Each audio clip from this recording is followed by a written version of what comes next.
Can't even tell if I'm going live. There we go. Boy, I really love the new Facebook Live. It's super awesome and never has any problems. All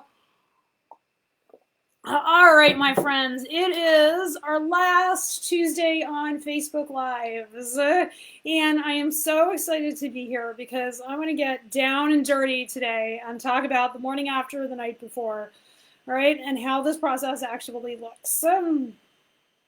Because here's what happens when it comes to habits that are hard to break. Whether we are talking about drinking, or we are talking about social media use, or habitually checking your email, or any of the other addictive behaviors in your life. Okay, you are addicted to things because that's the way your brain is wired. Okay, we're going to talk about cigarettes. The reason people are addicted to cigarettes, okay, is not because smoking is an inherently pleasant experience. It's because you got over the physical discomfort, right? And then your body became addicted to the nicotine. Okay, you're physically addicted to it. There are a lot of things out there that are physically addictive. Morphine, physically addictive. You've got, you call them mu receptors, opioid receptors, right? Lots of things out there that are physically addictive. And if it is the thing that you are addicted to, video games or internet porn or alcohol or food or whatever, okay, there are a couple of things that I want you to do in the after action process, okay? And it all goes back to what we talked about in our very first week together when I started this developing the capabilities. So I guess now 6 weeks ago. It all started with telling yourself the truth. And I want you to tell yourself the truth about what you get when you participate in your addictive behavior. Because there is something positive you get or you wouldn't do it. Tell yourself the truth about that. Be brave, okay? I was doing my self-coaching this morning, right? And I found out I was doing coaching about money, and I can't wait to talk to you about it. And I was looking at the thoughts that I have about money and my business and that sort of thing. And I discovered a feeling I don't think about very often, and it's daring. Okay, and I loved it so much. I now have a post-it note that's like right underneath my camera to remind me when I'm talking to people, what would daring do? Okay, if you were going to be daring and you knew that it was all going to work out, that there is compassion out there, there is goodness out there, you know, I hearken back to what Samwise Gamgee says at the end of The Lord of the Rings, that there's goodness and that there's light out in the world when at the end of all things, right?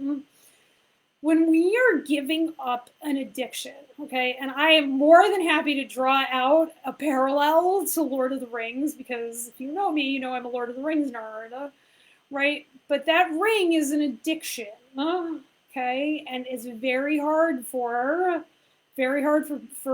humans. Humans can't give it up, right? The only known transition of a ring without a power struggle is when Bilbo leaves it at Bag End and walks out the door to go back to Rivendell. It's the only known transition of a ring of power that didn't involve a struggle. Transitions around addiction and addictive behaviors involve struggle, and it's exactly right, okay? And there are lots of different ways that you can engage in that, and you can decide that the struggle makes you stronger, or you can quit on the struggle, right? Those are your choices. You can decide that you want to do it, or you can just quit on it. And I was thinking this morning on that as I was, like doing my own self-coaching and deciding to engage in the struggle and tell yourself the truth. It's going to the barn, like I say, right? You want that life on the other side of not drinking. You want that life, or on the other side of being able to control your alcohol consumption if not drinking is not in the cards. Being able to control your social media addiction, your video gaming addiction, whatever you're addicted to, right? That is the equivalent, at least the way I think about it, of being able to be on your horse, like galloping down the field. It's the closest thing to flying that I'll ever be, yeah? But to get there, you got to go to the barn. You got to walk in, right? In the morning you want to go riding, and you got to walk to your mare's stall, and she's pooped and she's peed and she's like taken all her hay and put it in the water bucket, and like all the things are going on, and you gotta like deal with all of that, right? You pick out the stall, you reach into that epically cold water bucket and pull out all of her hay and put it back into her hay net where she can eat it, right? And then you gotta like tack her up. But before you tack her up, you gotta groom her and pick out her feet so she's comfortable and she doesn't get saddle sores. Like there are there's all this grind and all this work that you have to do. And I promise you, deciding to quit drinking doesn't automatically make everything fun and roses. It's only fun and roses when you look at it afterwards, okay? And when's the best time to look at it afterwards? After you drank off protocol. After you did your social media off protocol. After you did whatever it is that you do off of protocol. So one, write yourself a protocol. Remember, that's what we're doing this week. Write yourself a protocol and stick to it no matter what. And then when you don't stick to it, no matter what, you do the after action process. What if daring is the muscle that you are supposed to be building in the after action process? And you could dare yourself to tell yourself the truth about what you got in that moment when you decided to eat or drink or do whatever off protocol. What you got probably was a hit of dopamine. Okay, so I was talking with somebody yesterday, and she was talking about how she's drinking too much. She's drinking too much. And she goes home and she has a cocktail, and she never used to do that before Corona. And she's like, it's got to be the Corona. It's never the circumstance. What happens is when you decide that you are going to have a drink, okay, or whatever your addiction is, you make a decision, and with decision comes relief, okay? And what allows you to relax is the relief that you've made a decision that you are gonna go back, in my case, and have a Manhattan, okay? And so it would be quitting time at work, and I would close my computer and put it in my backpack and be like, Andrew, I'm typing, this is me typing on my phone, Andrew, I'm coming home, I need a Manhattan. And it was in that instant when I decided to have the Manhattan where I started to relax, because my body knew what the Manhattan was coming, and I wasn't in indecision about whether or not I was going to drink that night, because I wasn't making my decisions ahead of time. That relaxation, the biochemical form of that relaxation is dopamine in your brain, okay? When I decided off protocol that I was going to have a Manhattan that night, I got dopamine in my system, and dopamine feels good, okay? Feels good to make a decision and stop deciding, because then your brain can go do other things. And so then I would start to relax, and I would get into the car, okay, and I would call my brother, I would listen to a podcast, or I would do whatever on my drive home. It's a 15-minute drive home, back roads through Maine, beautiful drive. And then I would start thinking about what the heck was waiting for me at home. Okay, I got 3 kids, geriatric dog, 3 cats. We have, at that point, we had like lots of various farm animals. Okay, what's waiting for me? What's the mess and the chaos that's waiting for me at home? I can deal with it. I have a Manhattan waiting for me at home too. I can deal with anything with Manhattan on board, right? And so I would relax again because I made the decision I could handle it. But we always think that the reason I can handle it is the Manhattan. The reason I could handle it isn't the Manhattan. The reason I could handle it is I decided I could handle it. the vehicle through which that came was the Manhattan. And I would come home, right? And I would put my stuff down, and the kids, you know how kids, they clamor all over you, mommy, mommy, mommy, mommy.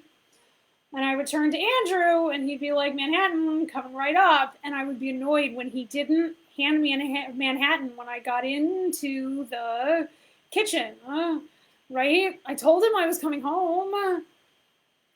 Okay, and who am I thinking about at this point? I am thinking about me. I'm not thinking about the kids who haven't seen me all day. I'm not thinking about the husband who hasn't seen me all day. I am thinking about the Manhattan. Okay? And I am thinking the reason I am annoyed is because I didn't get handed a Manhattan. It's not the reason I was annoyed. The reason I was annoyed is because I had a thought that there should be a Manhattan here. Right? And that thought leads to frustration. And so I think I'm frustrated with kids. What I'm really frustrated with is this idea that Andrew should have done something other than what he did. That is always a frustrating place to be. And then I'd get the Manhattan and I'd feel better because what should have happened happened. And I'd have a drink. And I will tell you, my husband makes a really delicious Manhattan. Right? And I relax.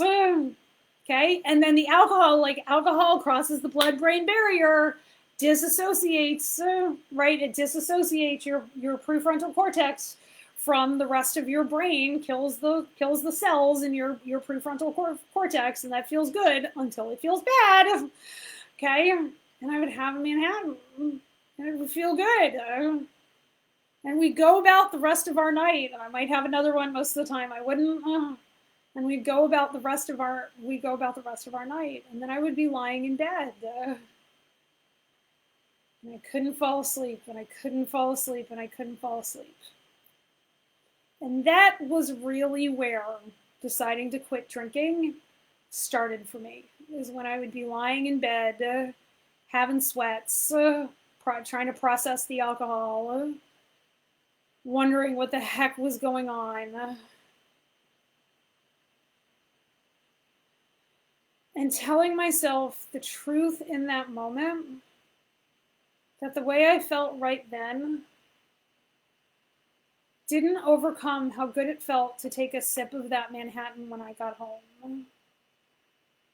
Eventually, I realized what was making me feel good, and I worked with a stop-over drinking coach for this. I highly recommend Rachel Hart. Take a Break podcast. She's another Wellesley woman. She's amazing. And I listened to her podcast. I actually got coached by her through my, she's part of my coaches program. And I realized that the decision to have a drink, which was getting me the vast majority of my dopamine hit. And I developed the capability because I told myself the truth that I was miserable after I drank. And it didn't outweigh how good I felt when I did drink because I could find other ways to do it. And that was my after-action process. My after-action process in deciding not to drink was telling myself the truth and giving equal airtime to the good parts and the bad parts. And then deciding the good parts didn't outweigh the bad parts. And telling myself the truth that when I went back to the boucherie that I was at where I decided to stop drinking and people said, hey, you want a beer? And I was like, nope, decided to give up drinking.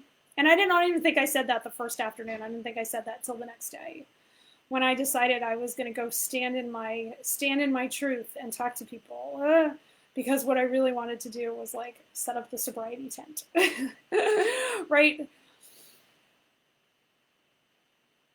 The decisions to do all of that allowed me to create a whole new reality. But my after-action process, when I was out there and I was being courageous and vulnerable in a group of people who were like, yep, let's have a beer. Here, try this beer. It's super good. I mean, guys, I work in craft food. There's a lot of craft beer, and I love beer.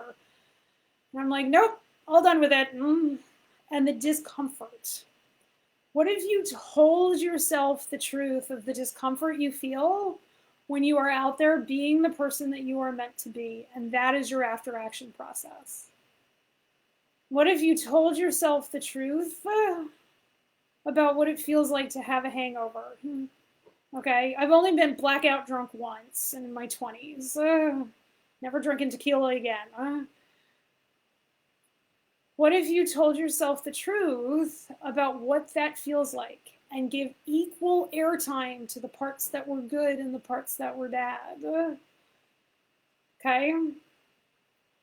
And that is your after action process. And then decide, when you've laid out in front of you the good parts and the bad parts, what you're going to do next. All you have to do is decide what you're going to do tomorrow.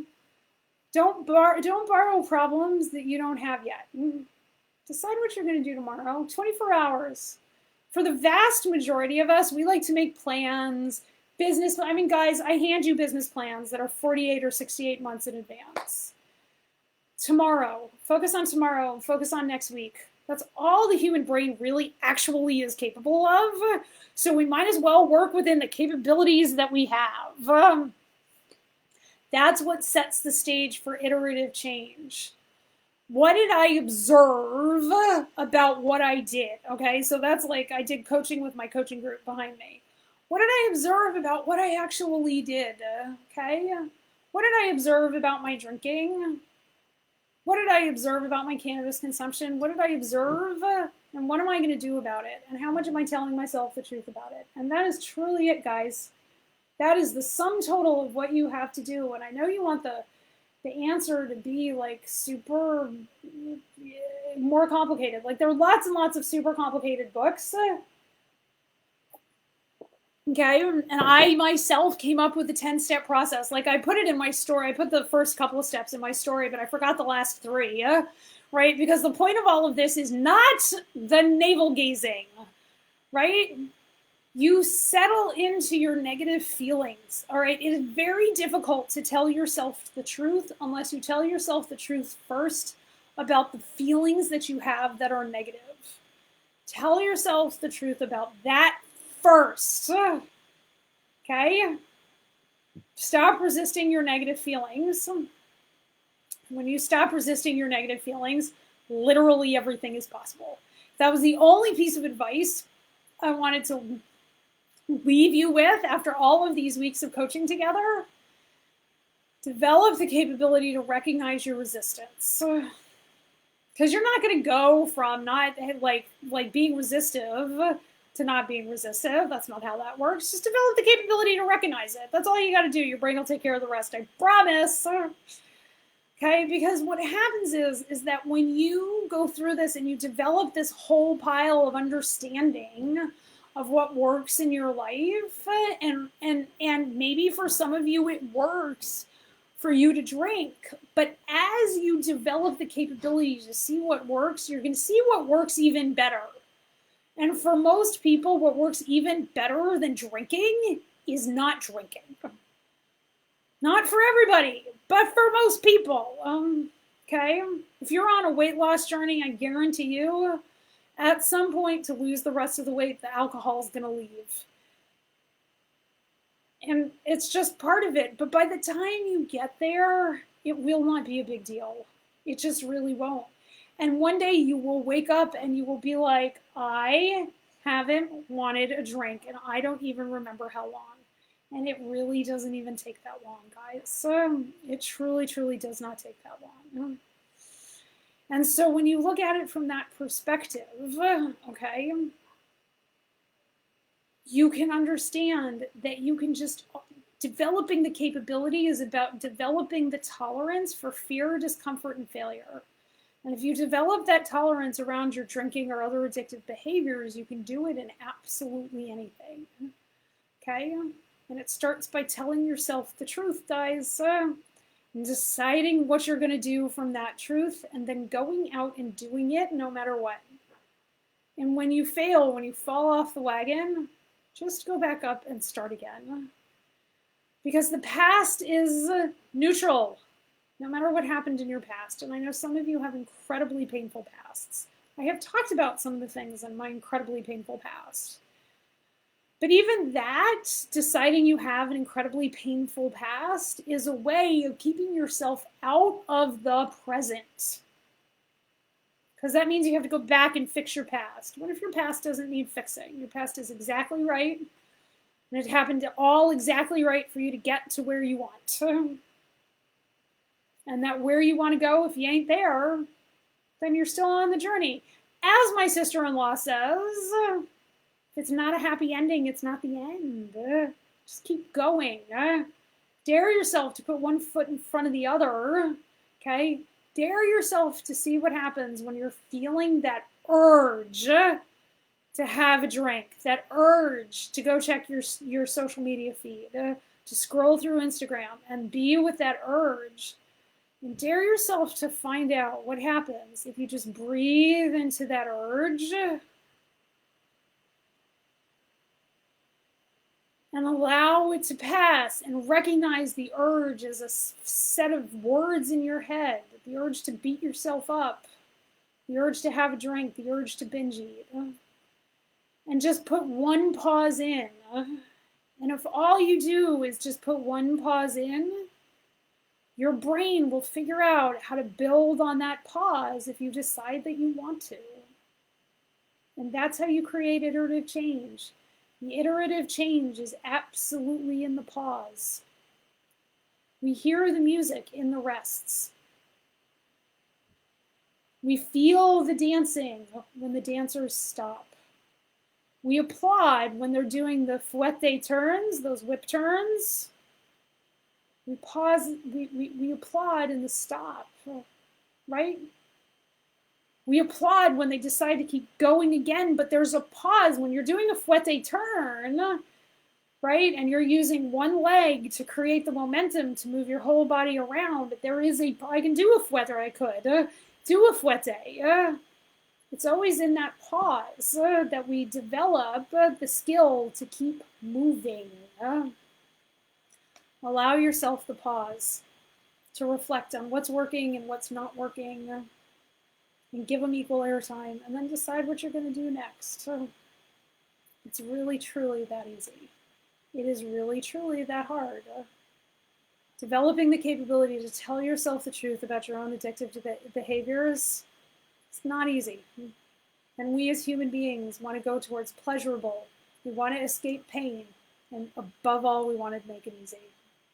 But it is not written that it should be easy. For all y'all who are lifting weights, you know that you can go lift a 5-pound weight, and it may not, you can lift it all the live long day. It might do something, but probably won't if you're used to lifting weights. The growth comes with the challenge, and accepting the challenge of having an urge to drink and doing nothing about it, and pausing in that urge and doing nothing about it. And it all just starts with recognizing the urge and telling yourself the truth that you're having an urge to drink. There it is, there's your urge to drink. There it is, there's my urge to have a Manhattan. And just go all in on the pause. Dare yourself to hear the pause and hear the silence and be in the silence. And now, of all times, being in the silence is okay. We can see the silence and be the silence, and it's totally okay. Let yourself be in there. Reach out for help if you need it. I'm really here for you. I love you all, and tomorrow we're going to talk about this at work. And that's going to be a very challenging conversation for most people. Okay, because we're really, really used to talk about addictive behaviors when it comes to like food and alcohol. We are much, much less capable of telling ourselves the truth about our work and making adaptive changes and moving on. So I look forward to that conversation with you tomorrow. You are all blessed and amazing people. It's my privilege to be able to bring this work to you. I love you so much. And I will talk to you tomorrow at noon. Bye, guys.